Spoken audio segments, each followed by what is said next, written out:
Hello aspirants, welcome to Success IAS. இந்த வீடியோல நம்ம திருக்குறள் சீரிஸ் கண்டினியூ பண்ணலாம். ஏற்கனவே 6th ஸ்டாண்டர்ட் சமச்சீர் புக்ல இருக்க திருக்குறள் பார்த்துட்டோம். இந்த கிளாஸ்ல 7th ஸ்டாண்டர்ட் சமச்சீர் புக்ல இருக்க திருக்குறள் பார்த்துடலாம். திருக்குறள் பொறுத்த வரைக்கும் ஃபர்ஸ்ட் சமச்சீர் கல்வி புக்ல இருக்க அதை கம்ப்ளீட் பண்ணிடுங்க. அதுக்கப்புறம் மற்ற திருக்குறள் படிங்க. ஓகேங்களா? திருக்குறள் பொறுத்த வரைக்கும் தமிழ்ல படிக்கிறது ஈஸியா இருக்கும். ஃபர்ஸ்ட் தமிழ்ல படிச்சிடுங்க.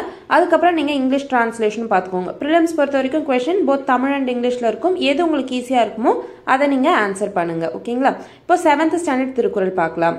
புக்ல இந்த மாதிரி பாக்ஸ் போட்டு கொடுத்துருக்க கண்டென்ட்லாம் நல்லா பார்த்துக்கோங்க. இதுல இருந்து கொஸ்டின்ஸ் அதிகமாக வரதுக்கு வாய்ப்பு இருக்கு.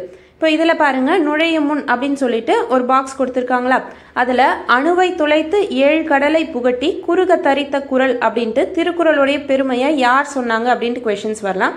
ஸோ இந்த வார்த்தைகளை சொன்னவங்க வந்து ஔவையார். இதோடைய அர்த்தம் என்னன்னா, அணு அப்படின்னா ஆட்டம், அது ரொம்ப சின்ன பார்ட்டிகல்.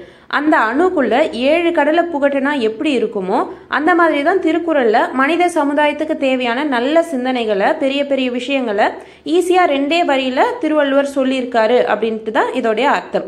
இந்த மாதிரி பெருமை மிக்க நூல் வந்து வேற எந்த மொழியிலையும் இல்லை அப்படின்ட்டு ஔவையார் திருக்குறளுடைய பெருமையா சொல்லியிருக்காங்க.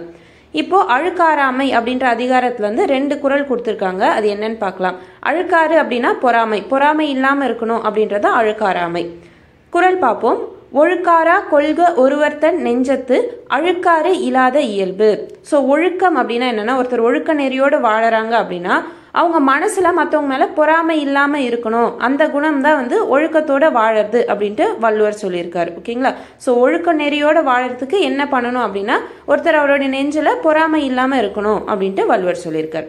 அடுத்த குறள், அவ்விய நெஞ்சத்தான் ஆக்கமும் செவ்வியான் கேடும் நினைக்கப்படும். இதுக்கு என்ன அர்த்தம் அப்படின்னா, அவ்விய நெஞ்சத்தான் ஆக்கம்னா ஒருத்தன் பொறாமை நிறைய இருக்குது, ஆனா அவன் நிறைய செல்வம் சேர்த்திருக்கான் அப்படின்னா சான்றோர்னு சொல்லப்படுற கற்றறிந்த பெரியோர் என்ன பண்ணுவாங்கன்னா, இது எப்படி அவன் கிட்ட வந்திருக்கும் அப்படின்னு யோசிச்சு பார்ப்பாங்களாம். அதுவே பொறாமை இல்லாதவங்களுடைய வறுமையை, இவன் இவ்வளவு நல்லவனா இருந்தும் ஏன் வறுமையில இருக்கான் அப்படின்ட்டு ஆராய்ந்து பார்ப்பாங்களாம். இதுதான் அதுக்கான அர்த்தம்.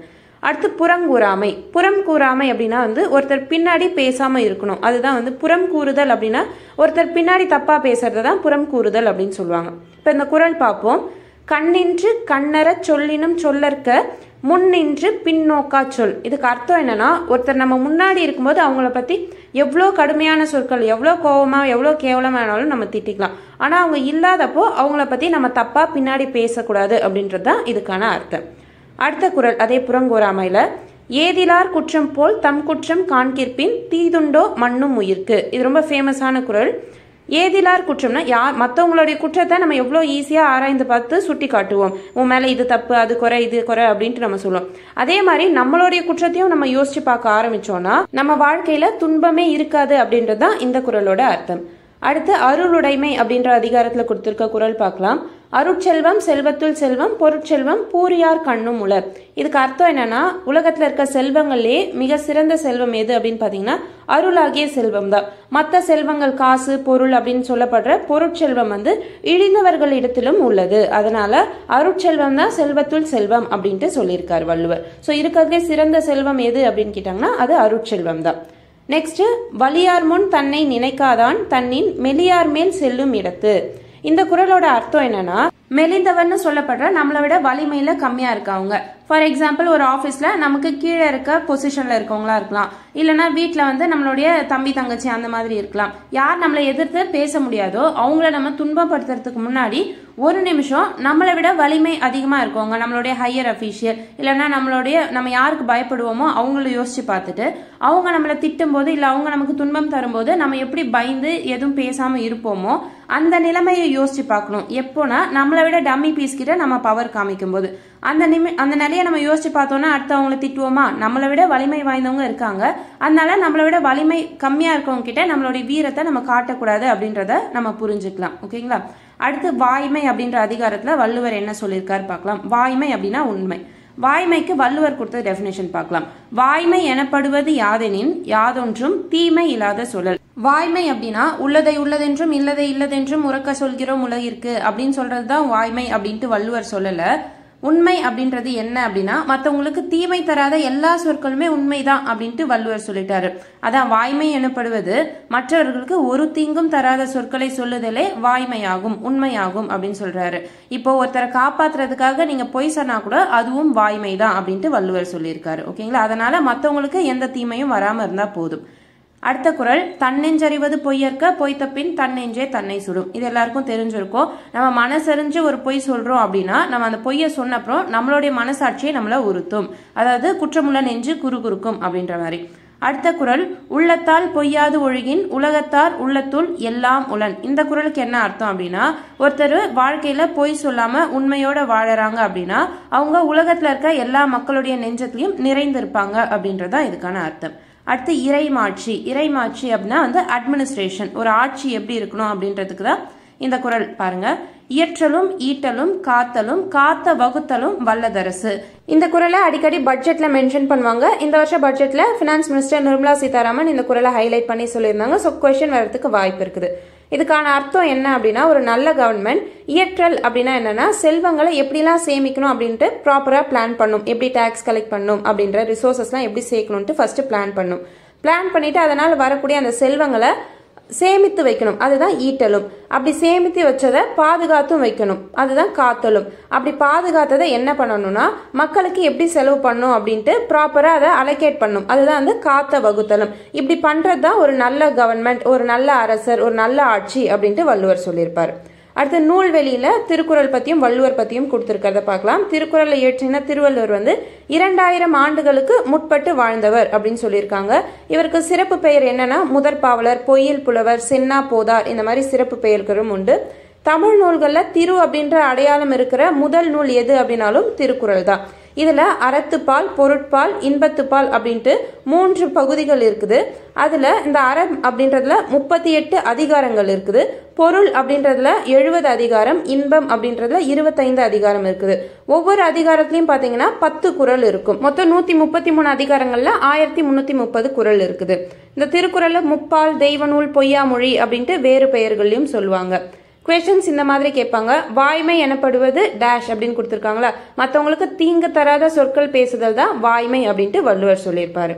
அடுத்து பாருங்க, எந்த செல்வம் சான்றோரால் ஆராயப்படும் அப்படின்னா பொறாமை உள்ளவனுடைய செல்வம் தான் சான்றோரால் ஆராயப்படும், பொறாமை இல்லாதவனுடைய வறுமை சான்றோரால் ஆராயப்படும். ஓகேங்களா? செல்வம் அப்படின்னா பொறாமை உள்ளவன், வறுமை அப்படின்னா பொறாமை இல்லாதவன். கரெக்டா பாத்துக்கோங்க. இது பொருட்செல்வம் அப்படின்னா பொருள் கூட்டல் செல்வம். இந்த மாதிரி அதிகமாக கேட்க மாட்டாங்க. இது ஜென்ரல் தமிழ் குரூப் 4க்கு தான் இந்த மாதிரி கேட்பாங்க. ஸோ குரூப் 2க்கு பார்த்தீங்கன்னா திருக்குறள்ல தான் கொஸ்டின் கேட்பாங்க. இந்த மாதிரி பிரித்து எழுதுக அந்த மாதிரிலாம் அவ்வளோவா கேட்க மாட்டாங்க. ஓகேங்களா? கொஸ்டின்ஸ் இந்த மாதிரியும் கேட்பாங்க. நம்ம இயற்றலும் ஈட்டலும் காத்தலும் காத்த வகுத்தலும் வல்லதரசு, ஒரு நல்ல அரசுடைய பணி என்ன அப்படின்னு பார்த்தோம்ல, அதோடைய பொருள் அறிஞ்சு இதை வரிசைப்படுத்த சொல்லியிருக்காங்க. ஃபர்ஸ்ட் இயற்றல் அப்படின்னா பொருள் வரும் வழிகளை ஆராய்ந்து அறியணும். அடுத்து அந்த பொருள்களை சேமிக்கணும், அதுதான் ஈட்டலும் அப்படின்னு சொல்லுவாங்க. மூணாவதா அந்த பொருட்களை பாதுகாக்கணும், அதுதான் காத்தல் அப்படின்னு சொல்லுவாங்க. காத்த பொருட்களை எப்படி செலவு பண்ணணும் அப்படின்ட்டு பிரித்து செலவு பண்ணணும், அதை பொருளை பிரித்து வகுத்தல் அப்படின்னு சொல்லுவாங்க. இப்போ இயல் 6ல் 7ஆம் வகுப்புல இருக்கிற மற்ற குறள் பார்க்கலாம். கல்வி அப்படின்ற அதிகாரத்துல கற்க கசடர கற்பவை கற்றபின் நிற்க அதற்கு தக அப்படின்னு சொல்லியிருக்காங்க. இதோடைய அர்த்தம் என்னன்னா நம்ம எப்பயுமே படிக்கும்போது அதுல பிழை இல்லாம தெளிவா படிக்கணும், அப்பதான் படிச்சது நமக்கு மறக்காம இருக்கும். படிக்கிறதோட நிறுத்தாம அந்த படிச்ச வழியில நம்ம நடக்கணும், அதுதான் படிப்போடைய அர்த்தம் அப்படின்னு சொல்லியிருக்காரு கல்வின்ற அதிகாரத்துல. அடுத்த குறள் பாருங்க. எண்ணென்ப ஏன எழுத்தென்ப இவ்விரண்டும் கண்ணென்ப வாழும் உயிர்க்கு. இதோடைய அர்த்தம் என்னன்னா எண்கள், எண் அப்படின்னா நம்பர்ஸ், எழுத்து அப்படின்னா லெட்டர்ஸ். நம்ம கல்விக்கு பாத்தீங்கன்னா இந்த எண்ணும் எழுத்தும் தான் மக்களுடைய இரு கண்கள் போன்றவை அப்படின்னு சொல்லியிருக்காரு. ஸோ எதை இரு கண்கள்னு வள்ளுவர் சொல்றாரு அப்படின்னு கேட்டாங்கன்னா எண்ணும் எழுத்தும்.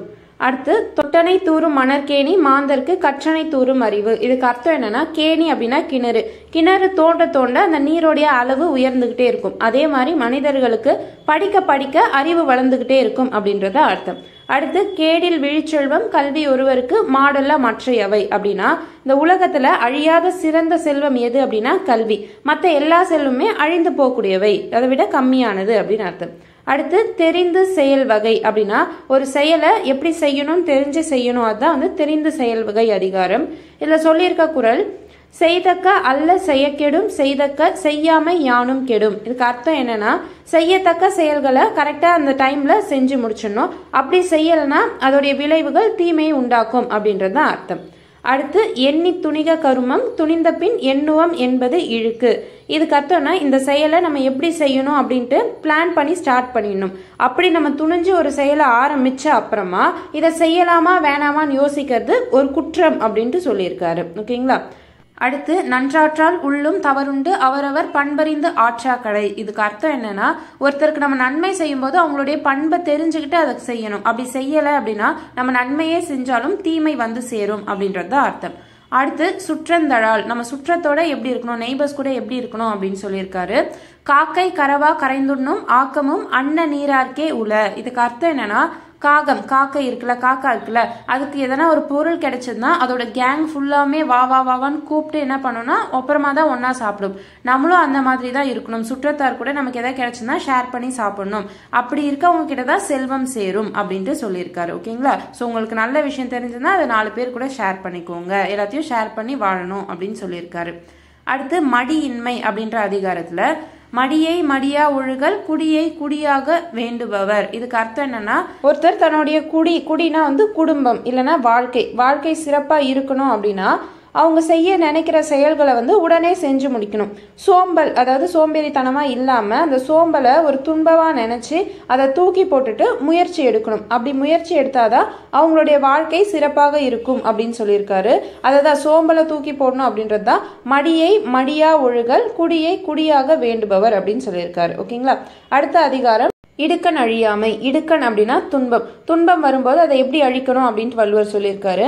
இடும்பைக்கு இடும்பை படுப்பர் இடும்பைக்கு இடும்பை படாதவர். இதுக்கு அர்த்தம் என்னன்னா, நமக்கு துன்பம் வரும்போது அதை நினைச்சு கவலைப்படாம நம்ம வேலையை நம்ம செஞ்சோம் அப்படின்னா அந்த துன்பத்துக்கே நம்ம துன்பம் உண்டாக்கி அதை வென்றுட்டு தான் அர்த்தம் அப்படின்ட்டு வள்ளுவர் சொல்லியிருக்காரு.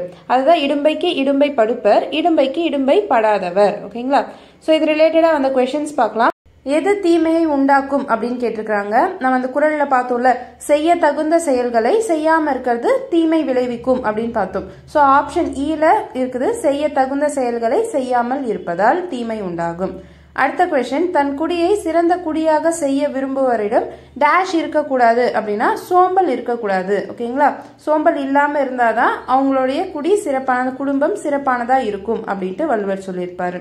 ஸோ இதெல்லாம் பார்த்தீங்கன்னா பிரித்தெழுதுக, இது அந்த அளவுக்கு முக்கியம் கிடையாது. ஜஸ்ட் பார்த்து மட்டும் வச்சுக்கோங்க. அந்த பொருள்லாம் மட்டும் பார்த்து வச்சுக்கோங்க. ஓகேங்களா.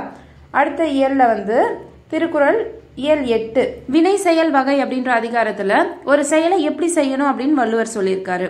பொருள் கருவி காலம் வினையிடனோடு 5 இருள் தீர எண்ணி செயல் அப்படின்னு சொல்லியிருக்காரு. இதுக்கு அர்த்தம் என்னன்னா, நம்ம ஒரு செயலை செய்யறதுக்கு முன்னாடி 5 விஷயத்த கரெக்டா ஆராய்ந்து பார்த்துருக்கணும். அதுல தெளிவா இருக்கணும். எது அப்படின்னா, அந்த செயலுக்கு தேவையான பொருள், அதுக்கு ஏற்ற கருவி, தகுந்த காலம் டைம், மேற்கொள்ளும் செயலுடைய தன்மை, அது எந்த பிளேஸ்ல நம்ம ஸ்டார்ட் பண்ணணும், உரிய இடம், இந்த 5ஐயும் நம்ம கரெக்டா அனலைஸ் பண்ணிட்டு அதுக்கப்புறம் அந்த ஒர்க்கை ஸ்டார்ட் பண்ணணும் அப்படி சொல்லியிருக்காரு. அடுத்த குறள், வினையால் வினையாக்கி கோடல் நனைகவுள் யானையால் யானையாதற்று. இதுக்கு அர்த்தம் என்னன்னா, ஒரு யானை, மதம் கொண்ட யானையை இன்னொரு யானையை வச்சுதான் பிடிப்பாங்க. அதே மாதிரி ஒரு செயலை செய்யும் போதே அதனால மற்றொரு செயலும் செஞ்சு முடிகிற மாதிரி நம்ம செய்யணும் அப்படின்னு சொல்லியிருக்காரு. ஸோ செயலை யானை கூட கம்பேர் பண்ணிக்கிறதுனால இதை உவமை அணி அப்படின்னு சொல்லுவாங்க. உவமை அப்படின்னா எக்ஸாம்பிள். அடுத்த குறள் பார்க்கலாம். அவை அஞ்சாமை அப்படின்ற அதிகாரத்துல கற்றாருள் கற்றார் எனப்படுவர் கற்றார் முன் கற்ற செல சொல்லுவார் அப்படின்னு சொல்லியிருக்காரு.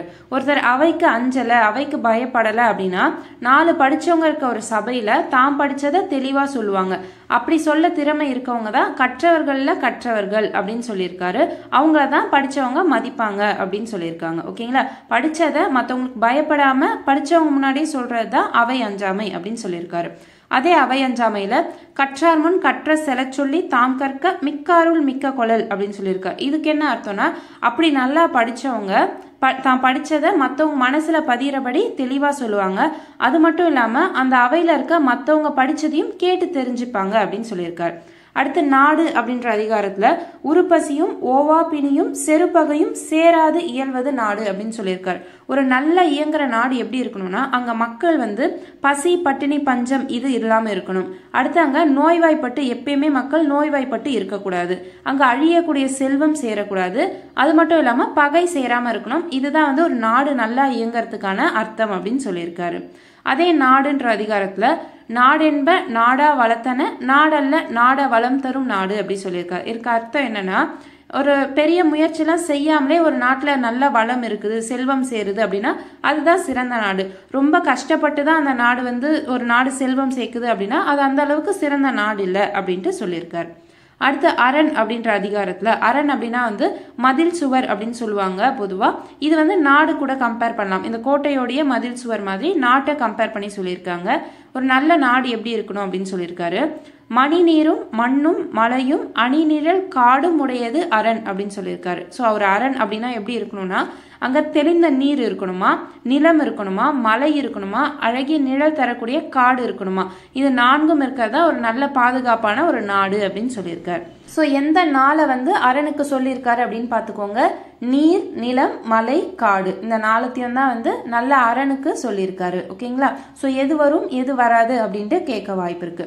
அடுத்த குறள் பாருங்க.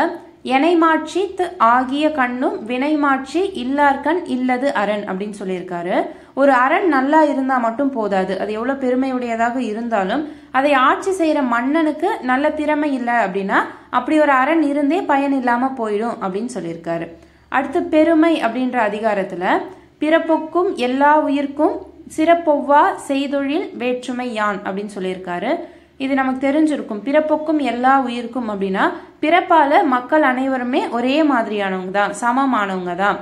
அவங்க செய்யற நன்மை தீமையை பேஸ் பண்ணி தான் அவங்களுடைய சிறப்புகள் அமையும் அப்படின்னு சொல்லியிருக்காரு. அதே பெருமை அதிகாரத்துல இது எந்த அதிகாரத்துல இந்த குறள் வரும் அப்படின்ட்டும் கேட்க வாய்ப்பு இருக்கும். ஸோ அந்த அதிகாரத்துடைய பேரும் பார்த்து வச்சுக்கோங்க. அதே பெருமை அப்படின்ற அதிகாரத்துல பெருமையுடையவர் ஆற்றுவார் ஆற்றின் அருமையுடைய செயல். பெருமையுடையவங்க நல்ல செயல்களை நல்ல கரெக்டான டைம்ல செஞ்சு முடிப்பாங்க அப்படின்றது தான் அர்த்தம். இப்ப கொஸ்டின்ஸ் பார்க்கலாம். டேஷ் ஒரு நாட்டின் அரண் அன்று அப்படின்னு கேட்டிருக்காங்க. ஒரு நாட்டுடைய அரண்ல எது வராது அப்படின்னு கேட்டிருக்காங்க. காடு வரும், மலை வரும், நீர் வரும், நிலம் வரும். எது வராது? வயல் வராது. ஓகேங்களா? அடுத்த கொஸ்டின். மக்கள் அனைவரும் டேஷ் ஒத்த இயல்புடையவர்கள். பிறப்பால் எல்லாரும் ஒரே மாதிரி இயல்புடையவர்கள். இதுதான் பிறப்புக்கும் எல்லா உயிருக்கும் அப்படின்ற குறள்ல பார்த்திருக்கோம். இதோட நம்ம 7th ஸ்டாண்டர்ட் புக்ல இருக்க திருக்குறள் கம்ப்ளீட் பண்ணிட்டோம். அடுத்த கிளாஸ்ல நம்ம 8th ஸ்டாண்டர்ட் புக்ல இருக்க திருக்குறள் கண்டினியூ பண்ணலாம். Wish you all success in life. Thank you.